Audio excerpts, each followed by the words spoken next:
A community committed to mental health awareness and supporting people with their mental health and wellness journey. That's where we start in this edition of the Red Couch Rewind. I'm your host, Melissa Bruner. This is where we recap some of those top interviews and guests you've seen on Eye on Northeast Kansas, the TV show. I'm your host, Melissa Bruner. We bring it to you live Monday through Friday, 4 o'clock Central Time from our WIBW studios in Topeka, Kansas. And of course, if you can't see it live, you can watch it streaming at that time as well on WIBW.com and our other digital platforms, including your streaming places like your Roku's and your YouTubes. You can find it there as well. May is Mental Health Awareness Month, and if you follow us at WIBW TV, you know that that's a very important subject for us. We are in year number 3 of the Hear Me, See Me initiative, drawing attention to mental health and mental wellness issues around our communities and sharing personal stories. You can hear those on my companion newscast, Eye on Hear Me, See Me, the podcast. You can download that as well. But we also bring a lot of guests into the Red Couch, into Eye on Northeast Kansas, to talk about that. Let's start with how you can spot issues that others around you might be having, and then what to do if you do notice something. That's what Mental Health First Aid is all about. Mickey Bircher runs this program for Astra Behavioral Health and Recovery. She came in to tell us a bit about how people can get those classes. Thank you so much for joining us. Yeah. And the one that you really specialize in, we've talked about before, but you have both, it's mental health first aid, but you have both adult and youth versions of this. So at its core, what is mental health first aid? Mental health first aid is a comprehensive training that teaches you how to recognize and respond to signs or symptoms that someone might be having a mental health challenge, whether that's just at the beginning stages all the way through crisis. So we learn what to look out for and then what to do and how to get that person connected with help. Is there like a little acronym you use? Algae. Algae. Yeah. And like, this is not the blue-green algae warnings that you hear about for the lakes. This is an acronym that has really good meaning to it. Yeah, it's the 5-step action plan for how we can assist someone. So it includes assessing and then approaching, which is like starting a conversation, listening non-judgmentally, giving reassurance and information, encouraging appropriate professional help, and then encouraging self-help and other support strategies. Which is you go into all of those in the mental health first aid class. Extensively. Extensively. What is the difference though between the adult and the youth class? Yeah, I'm so glad you asked. So I want to make it clear that the intended audience for both classes is adults. Okay. So adult mental health first aid is for adults who will be assisting adults. So like me, being able to help you if I thought you were having a mental health challenge. Youth mental health first aid is for adults who are working with youth, typically ages like 12 to 18. And we learn a little bit more about like what is common for kiddos that are those ages and what do we need to pay attention to. So sometimes developmentally appropriate things are happening that might not be things we're super happy about. You mean like teenagers get moody? Surprise! Yeah, right. But not necessarily things that are a mental health challenge. So it really dives into more about how to differentiate between those two things with youth. I would imagine though, whenever you're in doubt, speak out, ask a question. Of course, absolutely, and that's a big part of what we talk about is reducing stigma, eliminating stigma, so that we can just have those open conversations regardless. There are a couple other classes that you have coming up that are kind of geared more toward parents. The power of showing up, and then care is another one. What is the goal of those two classes that's maybe a little bit different from mental health first aid? Yeah, so the power of showing up is a comprehensive class that's all about reducing anxiety with your children and then improving their self-confidence. So that's really for parents or caretakers who have a child who's suffering from some anxiety and they want to gain some tools to help reduce that anxiety and build up their confidence. And that's a 6-week program that meets consecutively on Tuesdays starting next week. Okay. But that registration is deadline is Thursday. All right, so remember that. and then what is CARE? CARE is another acronym. Yeah, that stands for Child-Adult Relationship Enhancement, and it's all about having better communication with your kids. Not that everybody knows all the answers, but it's good to have a few skills to cope. I think with both of these, it really kind of brings up the realization that kids aren't just mini adults.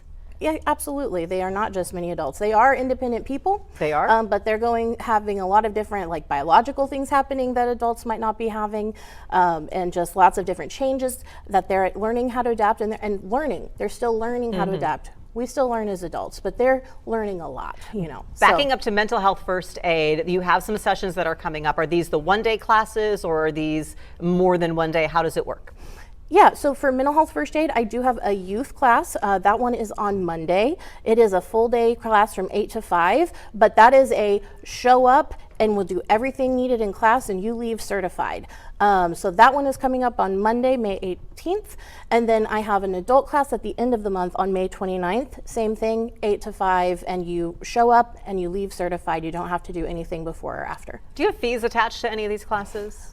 That is the wonderful thing. All of these are provided free to our community. There's been some grant funding for some of the mental health first aid classes and for QPR, which we haven't talked about yet, but also grant funding for the other parenting classes as well. Do you have a QPR class coming up? What does that stand for? QPR is Question, Persuade, Refer. It's a shorter class, it's 2 hours long, and it's all about suicide prevention specifically. So that's covered in mental health first aid, but QPR is just shorter and it's just about preventing suicide. I don't have a class. I actually they missed it. I just had it. But more will be coming up in the future. That's right, June 24th. So it's going to have a lot of information online on our Facebook page. Sounds good. Yeah, go to the Astra Mental Health Facebook page if you need some more information. Also, again, the mental health first aid classes that are coming up for the youth version, the adult version. Again, both are for adults to actually take. Email Mickey if you need more. Bircher.mickey@astraks.org. Did I get that right? Mm-hmm. All right, very good. And then there's some websites that I'll have direct you to on WIBW.com for the others as well. Always great to see you. Thank you so much. Thank you. So if you missed any of the classes Mickey was talking about, just go to Astra's website and you can see their calendar. They will let you know when some of those upcoming sessions are. They have them planned already throughout the summer into the fall, free for folks in the community, which makes it even better to be able to help someone around you. Another place that's been doing a lot to offer mental health support to folks, especially in lower income areas of our community, is SENT. SENT is an organization that really wraps around services. It started in Southeast Topeka. Now they see clients from all over, and there is one type of therapy that they offer through mental health that is really drawing folks from around the region. Tricia Sublette came in to tell us about it. The acronym is EMDR. Let's hear Tricia explain what that means. Welcome to you. Thank you so much. This has like initials involved. EMDR. What does that stand for and what does that mean? It stands for eye movement desensitization reprocessing. I'm really focusing on not moving my eyes. I'm looking at you right now when you say that. Yeah, so EMDR is a modality that was developed many years ago that talks about how do we repress trauma to effectively work through it. Because a lot of times when we experience a trauma, it'll kind of get lodged in our brain and it just loops. And I really think we're trying to figure it out. This was a bigger event than should have happened, and I don't have the normal strategies to manage it. It's beyond my capacity. And is there something like neurological that actually has happened, that happens in our brain, that is why it's looping there? Yeah, well, sometimes with trauma, it actually can sever some of those neuroconnectors between the two sides of our brain. So now I'm trying to reprocess an event, it's looping, and I can't quite figure it out. So EMDR is unique because it uses bilateral stimulation, which is literally using both sides of our brain. So anytime we walk, we're using both sides of our brain. We can cross the center path of our body with our eyes, and we're using both sides of our brain. So if we're processing a trauma using both sides of our brain, we're more effective in working through it, so it comes to a different conclusion about that event. So how does that work? I mean, is it literally just following your finger from side to side like you were doing, or what? How do you make that happen? You can use that method, but I actually have a little tool. I call it the buzzies because the buzzies. Yep. So my participants just hold the little pulsars in their hands, and it just vibrates back and forth. So it gives them a little bit of space, because with eye movement I have to get kind of close, and that personal space is uncomfortable for some people. So we could also do it by tapping on different legs. I can have them toss a ball back and forth.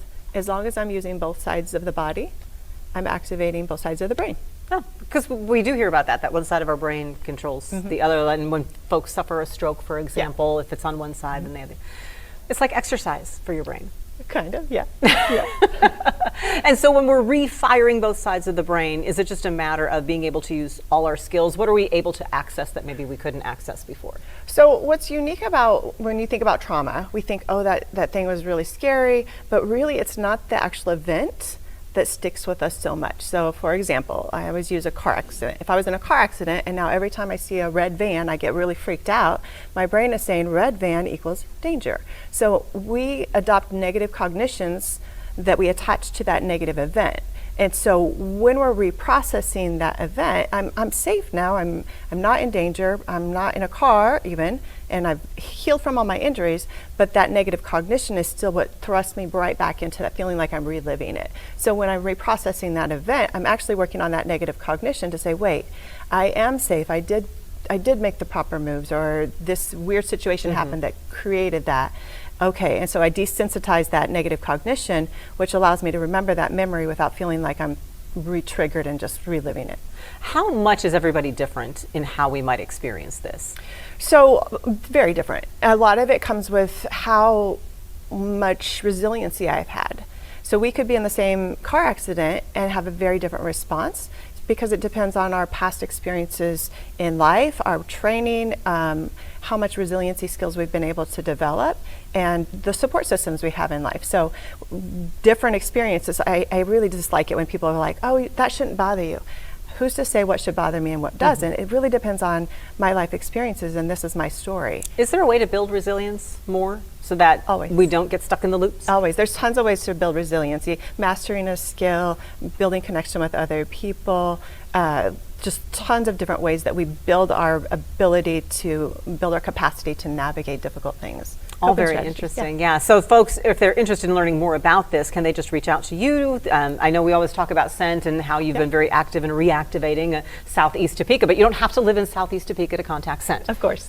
Yes, we have our information on our website to contact Scent if you're interested specifically in EMDR. Myself and another therapist there are both trained in it, and we can kind of explain the process to you and what you can expect, and then we can decide if that's the right next steps for you. Our minds are truly fascinating. Yes. ScentTopeka.com if you want to check it out online as well. Trisha, thank you. Thank you. Appreciate you. Always interesting to learn about the new therapies that are out there, and Trisha did a great job explaining that one. A great community awareness event that takes place in Topeka every year is NAMI Walks. NAMI is the National Alliance for Mental Illness. They offer a lot of support for people who are journeying through mental illness themselves, as well as to support families and loved ones who are perhaps walking aside someone in their journey. NAMI Walks is coming up in June, the first Saturday in June. David Schmitz, a longtime volunteer, also a family member, he told us about it. Welcome to you, and appreciate you coming in. You've been involved with NAMI Kansas for a while. What got you started? Well, back, probably 12, 15 years ago now, my daughter got me involved with it. She came home to us and said, hey, you need to go take these classes. You need to learn more about NAMI Kansas and understand what they're about and help me to help myself. And so we came to NAMI, and we've been here ever since. I was in charge, or was part of the group that hired the current director. And so Sherry and I have stayed close, and I continue to work there. I'm the immediate past president currently of NAMI Kansas. So. And you and your daughter shared your story on our Hear Me, See Me podcast. It really was a big help for you to learn information about what she was going through in order to kind of really help your family stay together. Yes, exactly, because we didn't know. Is so much of it she masked, like most children do. You think it's teenage angst, you don't know what's going on. So she was able to communicate with us what was going on, and we were able to see that based on the training and the classes we took. So we could help her to help herself to get better. NAMI Walks are part of what raises money to support those sorts of programs and services. What all happens at a NAMI Walk? A lot of fun and excitement. There's generally some games that people play. We do some aerobics sometimes. It's different every year, and so you just have to come to see. It's a great community event. We come together. It is our largest fundraising event that we do. It's where we get the most of our money from the public, outside of the grants that we use to support the services that we provide. And when we say it's a walk, it really is. It is truly low key. There's a couple hours that you're invited to kind of stroll in a little circle and view different displays and enjoy the activities around West Ridge Mall. Correct. We are going to be at the mall again this year, which we're thankful for that. It'll be indoors, so we don't have to worry about weather. Right. You know, it is June. You never know in Kansas, right? And so we are going to be inside, and you'll get to walk around. You can partake in the walk. If you don't want to walk, we're not going to make you walk. We might look at you funny, but you can certainly hang out with us. In the past, I haven't walked because I'm so busy doing everything else, but I talk with everybody, and we'd love to have everybody come out and join us, even if you haven't signed up. But we'd love for you to sign up and get a team and get that sponsorship. And help us raise money. And you also do have some fun art projects that are going on in conjunction with this year. Yes, we do have some epoxy classes that are going on. They're going to go on at our NAMI office over at 10th and McVicker. And those are going to be every Saturday in May. you can sign up for those and come and do that class. And we're also going to have a picnic on the 5th of May at our office to kind of introduce everybody to our new office over there. And we'll have some games there and an epoxy class that day as well. And also the day before the walk at the mall, you can join the art project that's going on there. The day of, you're going to be showing off some artwork. So NAMI Walks is taking place 11 a.m. to 1 p.m. Saturday, June 6th at Westridge Mall. You can learn more about it. Register your team now at namikansas.org. There's a walk button there, and you'll learn all about it. Dave, appreciate you. I'd mentioned earlier the Hear Me, See Me podcast. David and his daughter actually shared their story. If you want to go look up the podcast, you can find their episode here from a couple months ago. Really interesting story and powerful to hear their personal testimony to not only their own journey, but how NAMI supported them through it. We're going to keep the focus on community. Don't go anywhere. The Red Couch Rewind will be right back.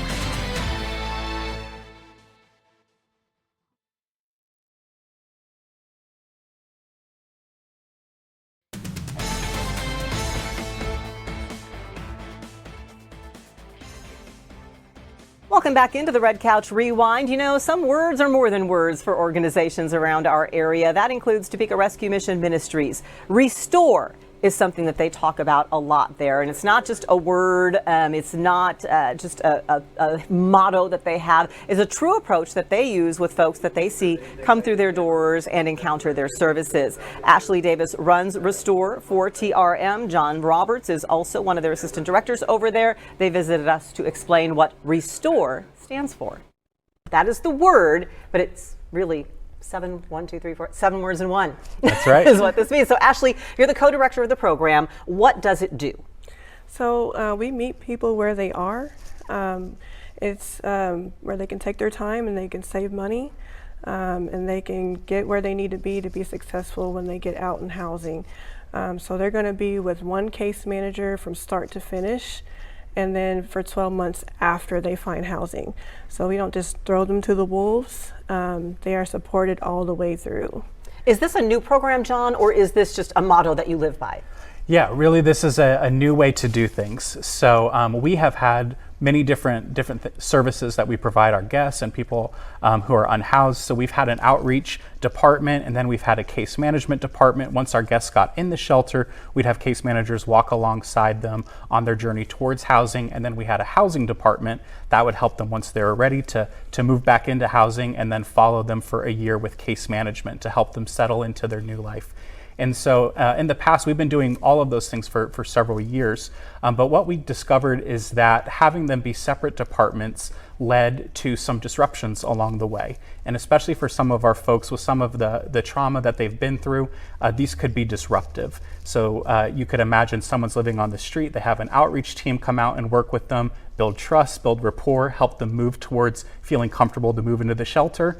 But then that team kind of stepped back and a new team took over, and that trust had to be totally rebuilt. And the same thing happened once it got to the housing level. It's kind of like driving. We want to be on a smooth street. We want to hit potholes along the way, right? Yeah. And every time they would change, it'd be like a pothole. Absolutely. I mentioned this is 7 words in one, so we're going to put it on the screen what those 7 words are. Here's what Restore stands for, and Ashley, kind of walk us through these words. Relationship, what does that mean? Yeah, so relationship, that's when they meet their case manager and they start really building a bond. And then we go to engagement. Engagement, they can be engaged in different programs like life skills classes, career services, and then with their case manager in their program. And then the support step? Support all the way through from start to finish in that 12-month aftercare when they get housing. Trust? Trust is so important with this program. If they don't trust us, they're not going to open up and we won't know how to help them. So outreach, what does outreach mean? Outreach, so we have an outreach worker that actually goes out to the streets and meets different people out there, tries to give them the resources and help that they need. And respect and empowerment are the last 2. Respect, just mutual respect on both ends, and make sure we're treating them as human beings and not just a number. And then empowerment, just always encouraging them that they can do it and they can get out of the mission or off of the streets and be successful. Because that's the end goal, right? It's not Yes. that you're doing the work for them, it's empowering people to take charge of their own lives. Right. And this isn't, I imagine, it's not linear. It's not those are 7 words, it's not a 7-step program. Right. They all are happening concurrently. Yeah, these really embody what we try to do throughout the whole process, right? Is meet the person where they're at, and whether they're on the street and still living in those conditions, or whether they're in our shelters and trying to figure out what do I need to do do to get things back on track, or whether they're in housing and they've stabilized and they're employed and they're doing great. We want to meet them where they're at, and just having this connection, having this trust is so valuable, and we've really seen that in the work of doing this. How literal is meet them where they're at? And by that I mean, how do people access a program like this, Ashley? Do they have to be completely unsheltered and come to be a guest at the mission in order to utilize some of these services? Or how might people who are just perhaps in an unstable situation take advantage? So that's mostly how it goes, but sometimes we get referrals through the EAS program, through City of Topeka. We just try to help the community in general. We don't like to turn anyone away. So if we don't have the services for them, we'll connect them to other resources. But our goal is to help the community. Just ask. Yes, just ask. And yes. you can get, and you do now have that resource center at the former Children's Palace. Yes. It still looks like a palace, so just go there and they can ask and get connected. Yes. Absolutely. I love it. Ashley, John, thank you so very much. Appreciate you both. Thank you. I love that approach, truly keeping the person at the center of everything they do. Another awareness week took place during the month of May. This is period poverty awareness. It's one of those topics that kind of some people go, oh, we're really going to talk about that? It's an important issue. Junior League of Topeka has actually taken this on as their signature project that they are doing. Ashley Sherris with JLT came in to let us know how you can join in their efforts.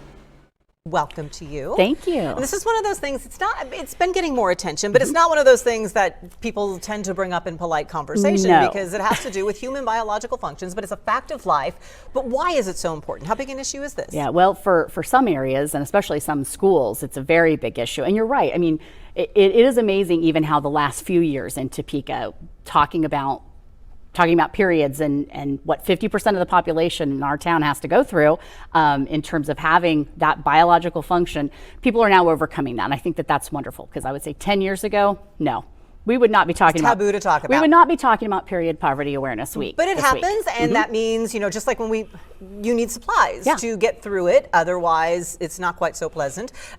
So how great a need is that? I mean, obviously, the reason here and the reason we're raising awareness is because people can't afford them. Absolutely. Families can't afford them. Yes. So, I mean, we talk about people not being able to afford housing and food, which are by far more of a necessity than period products, but they're incredibly expensive, just like diapers. So Junior League of Topeka back in 2012 created Diaper Depot, so a nonprofit entity that supplied diapers to individuals that needed them.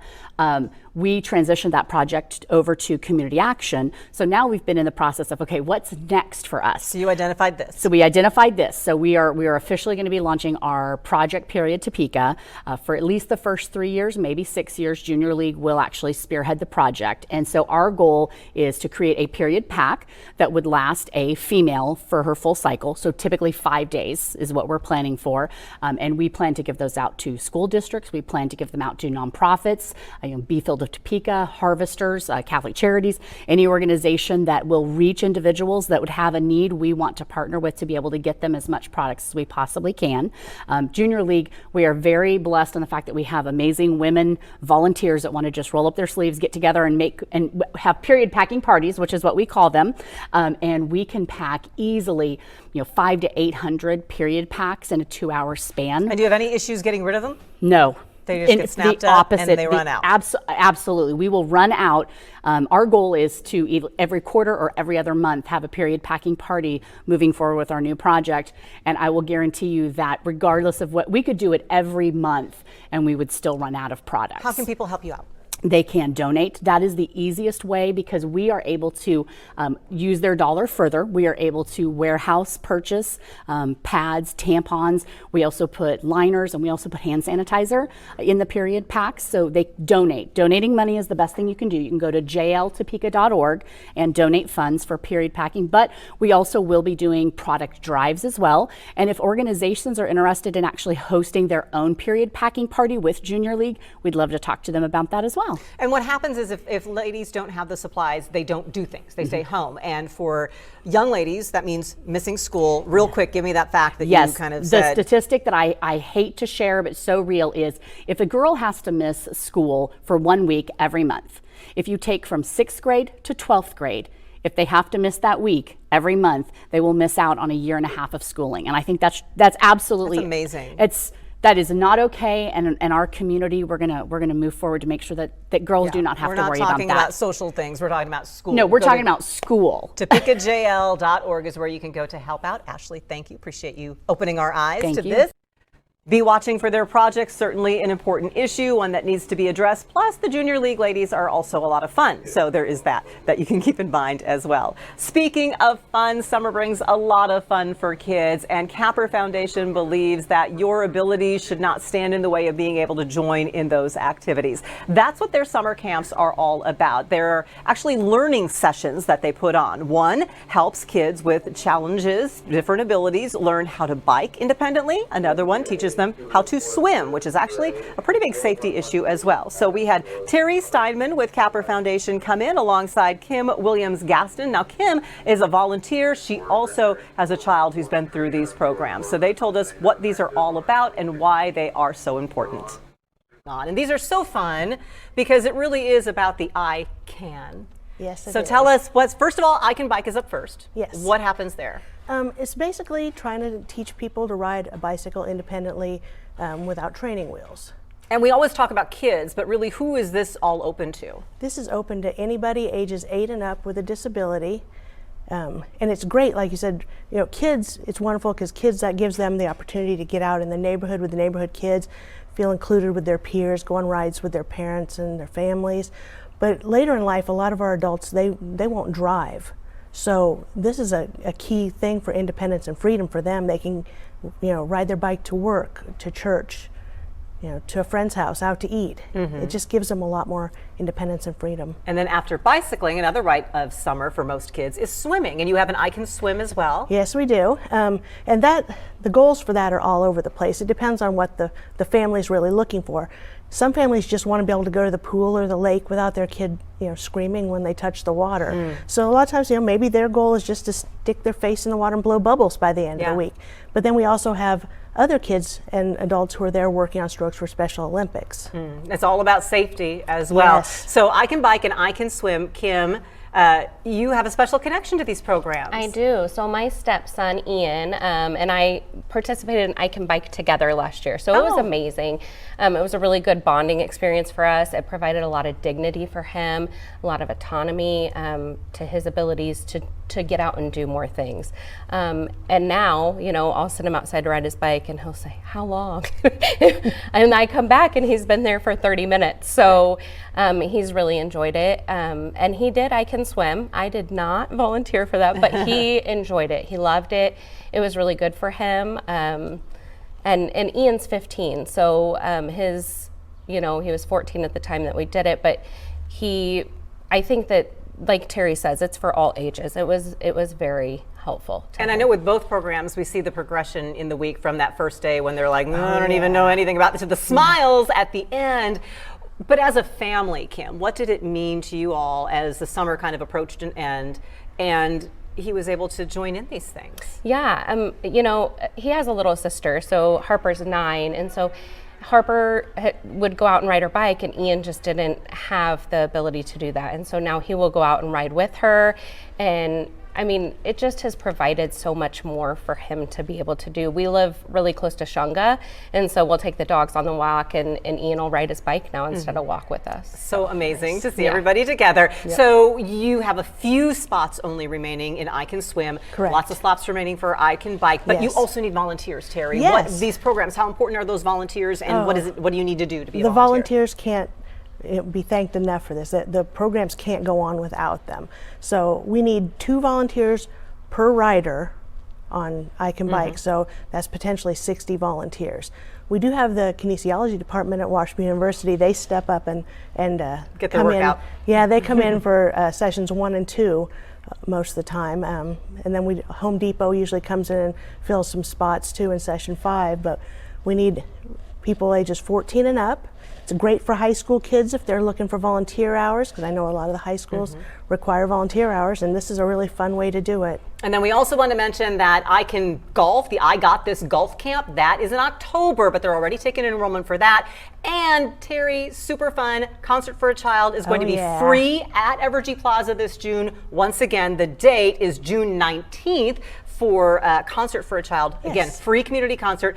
Who is on stage this year? We have Zach Harmon in the Drive, which is a blues band. And he's phenomenal. Very if you've never good, heard very live good. blues, he's amazing. And local band The Mix will be opening up with Mike Babb. And in several that. others who are extremely talented. I Very always say the Mix talented. is kind of like this Yeah. all-star mix of local Yeah. musicians. They're great. Yeah, it's going to be fun. There'll be food trucks.